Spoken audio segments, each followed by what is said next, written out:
SC 31 মান নির্ণয় করো। Sine x minus integration of sine x minus x cos x by x into x minus sine x. প্রথমে আমরা যদি একটা মাইনাস কমন নিই, মাইনাস কমন নিলে কত আসছে, x cos x minus sine x by x into x minus sine x.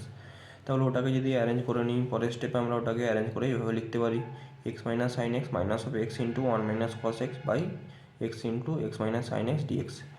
এরপর দুটো ইন্টিগ্রেশনে যদি সেপারেট করে নিই, প্রথমটা চলে আসবে এক্স মাইনাস সাইন এক্স, চলে আসবে x minus sine x by x into x minus sine x, x minus sine এক্সটা ক্যান্সেল হয়ে যাবে, থাকছে dx by x, minus minus plus হয়ে যাবে, পরের ইন্টিগ্রালটার জন্য এক্সটা ক্যান্সেল হয়ে যাচ্ছে, one minus cos x by x minus sine x dx.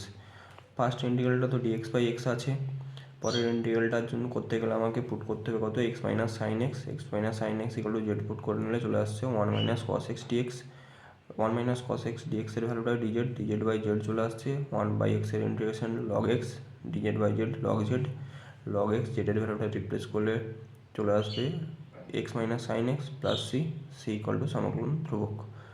This is the final answer.